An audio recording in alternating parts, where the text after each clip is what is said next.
Well, hello again, beautiful friends. It's Jack Cox, author of Love Not Fear. And I just want to ask you a question. Why can't we just help each other to thrive? Instead of trying to keep up with the Joneses, why can't we just help the Joneses keep up with us? Who told us that we have to compete all the time? Where did that idea come from?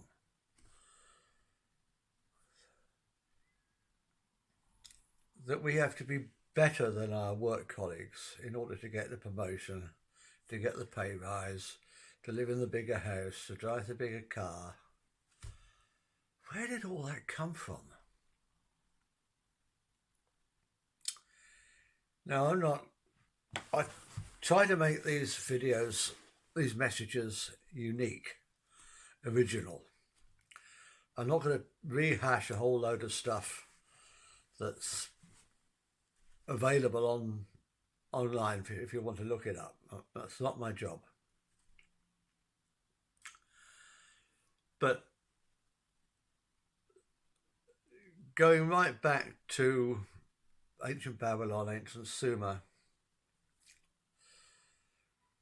we have these stories of the birth of civilization. And we have similar stories in other cultures, such as the Aztecs and the Mayans.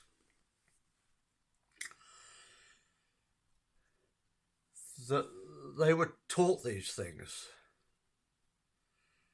And according to the Sumerians, they were taught these things by the Anunnaki, who they said were beings that came down from heaven. Space aliens, if you like, I don't know. I'm not going to get involved in that. In South America, Central America, the stories are more of beings that came out of the sea, and they were shown as being half man, half fish sometimes. But then so were the Anunnaki, described that way. So there are still legends today, very alive legends today in parts of Africa of beings that live under the sea, mermaids, mermen type beings. And I won't say abduct, they take people down to be with them. And when the people come back, they always come back a lot wiser and a lot more able than they were before they went.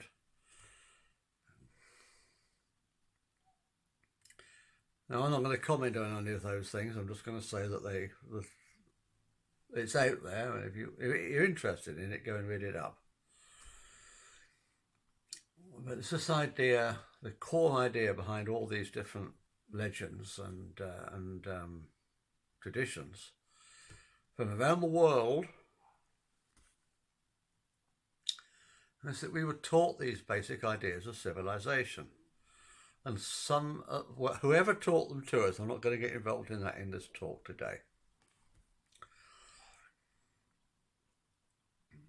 Maybe they were other humans just like us, maybe the survivors of Atlantis. I don't know. I'm not going to get involved in any of that.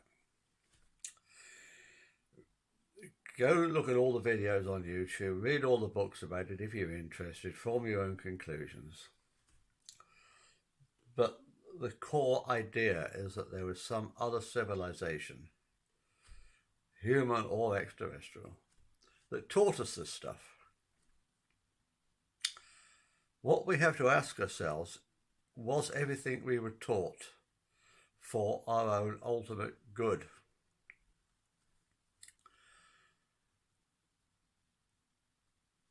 Was farming actually better than hunter-gathering? I don't know. It enabled our population to increase. But is that a good thing? I don't know. As I said before, there's no such thing as good or bad. It's all a matter of perspective.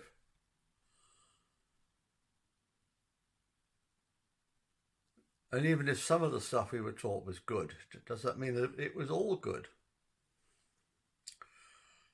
I think we've come to a point now in our civilization where we can look back and reevaluate. I think we have to. And say which bits of what we were taught do we want to keep, and which bits of what we were taught do we want to ditch. Which bits serve us and which bits do not serve us. And I think the idea that we have to live in this dog-eat-dog world where we have to compete with one another for everything instead of cooperating together is a part of what we were taught that we can ditch. If it ever did serve us, it doesn't serve us any longer.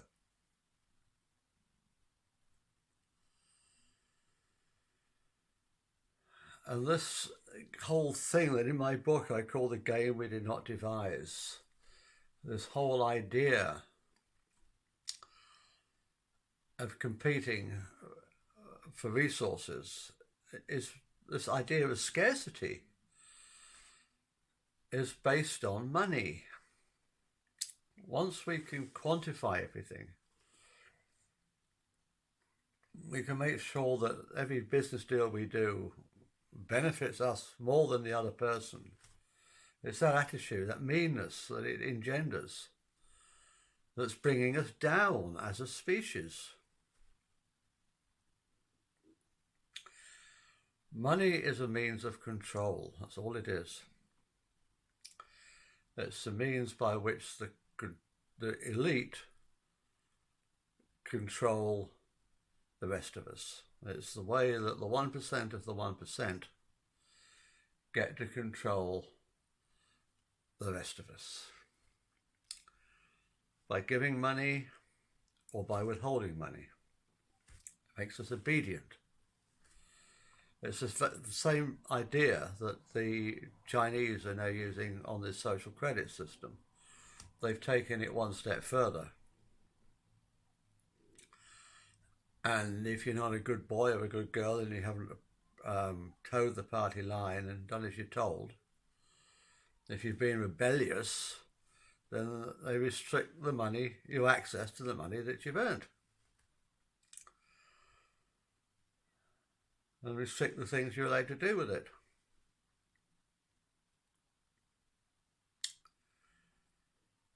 So wouldn't it be better if we just ditched the money altogether? No, I'm not saying ditch personal wealth. That's Klaus Schwab, it is crony's idea. Absolutely not. Never. We must have personal wealth, but can't we just be generous with it? So why aren't we? Well, the whole theme of my book, Love Not Fear. We're not generous with it because we're living in fear. Fear of not having enough, fear of not being able to pay the rent, fear of not being able to feed the kids. And it's not just money, it happens in all aspects of life, not just wealth, not just the material. We're taught we have to compete for everything.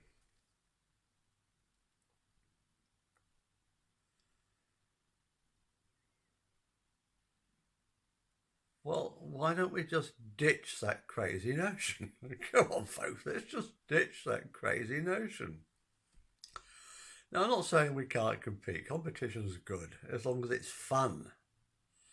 You know, you want to go and have a game of tennis or whatever, we have a football, you know, for fun, then great, let's do it. It's only when it becomes professional and the big money gets involved that it all gets crazy, when the corruption comes in and just look at professional football, look at the big league football, look at professional wrestling, that's all fixed. Now, as soon as money gets involved, things start getting nasty. We don't need to live in a world that's nasty.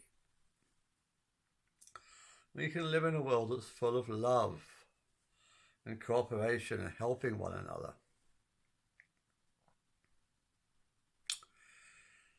Which brings me on to part 2 of this talk. We're in a crazy situation at the moment, and there's a limit to what I can say because I've already had 1 video taken down and I'm only allowed to have 3 taken down, and my channel's cancelled. So, but you know what I think about stuff, you know? So I don't need to spell it out. But there's a lot of crazy stuff going on at the moment. And we're now being told that if we haven't had we can't go to the shops. That's coming. Can't even go to the pub, they're saying now. It was in the papers today. Well, I rather suspect a lot of the landlords and landladies will be getting to that idea because they're not going to be turning their customers away. But certainly the small independent ones, the free houses. But it's what they're trying to bring in. But what if we can't eat? Well, I mean, there's going to be riots if that happens. If the government are that stupid, then there's going to be riots that are going to make the poll tax riots look like a walk in the park, picnic in the park. I can see the Houses of Parliament being burnt down if that happens. I mean, I hope it won't turn violent, but I can't see how it won't. I really can't see how it won't.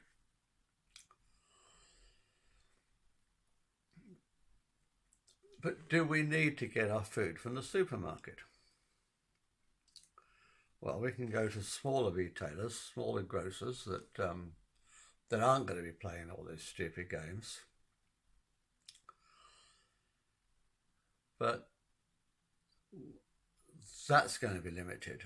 Let's grow our own, and we can't all grow food. I know I'm repeating what I've said dozens and dozens of times before in dozens and dozens of other videos. But I've got to get this idea across, folks. We can't all grow food. We don't all have gardens. I don't even have a balcony. I don't even have a windowsill.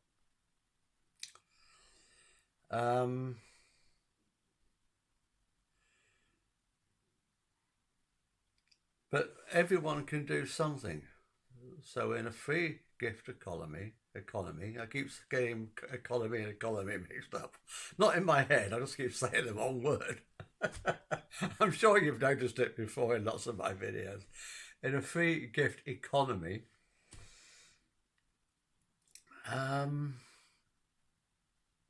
we can all do something to contribute.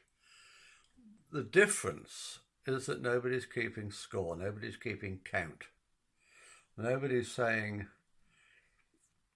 I gave him £5, euros, dollars, whatever, worth of stuff, and he only gave me £4 worth of stuff. I mean, that's crazy talk. Stop keeping score, stop keeping count. Just do what you can do for your community for free. And they do what they can for you for free. As I said earlier in the year, when winter was approaching, if your pipes burst, you'll be damn glad that you've been feeding the plumber and his family all winter.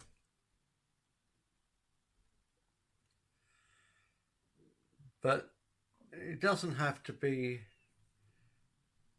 that direct. You know, I do something for you, you do something for her, she does something for him, he does something for her, and she does something for me. It goes around. Money is just there for keeping score and keeping control. And if we no longer care about who's winning and who's losing, if instead of getting up in the morning thinking, how can I do the best I possibly can for me and my family, you get up thinking, what can I do for everybody else? And if other people have the same idea, wouldn't that be a better way to live? And if social credit comes in or passports come in, then it's going to be the only way that those of us who have not complied with the fascist, communist, and there's no difference between fascism and communism. You couldn't get a cigarette paper between them. They're certainly not opposites, and I write a lot about that in my book as well. They're just two different faces of totalitarianism.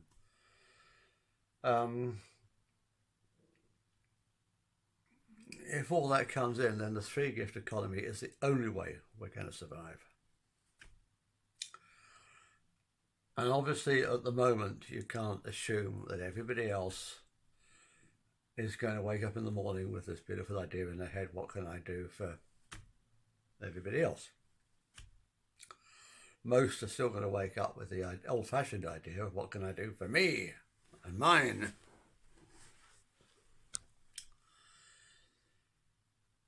So I suggest we start with small local groups. Free gift economy groups. Love not fear groups. Call them whatever you like, I don't care what you call them. And I'm not trying to set myself up as a controlling body or anything like that. I mean, to hell, that's the last thing I want. All these groups have to be autonomous. But if you write and tell me what you're doing, then I'll publicise it in my book and on these channels, on these videos. I'll spread the word for you. Just let me know what you're doing.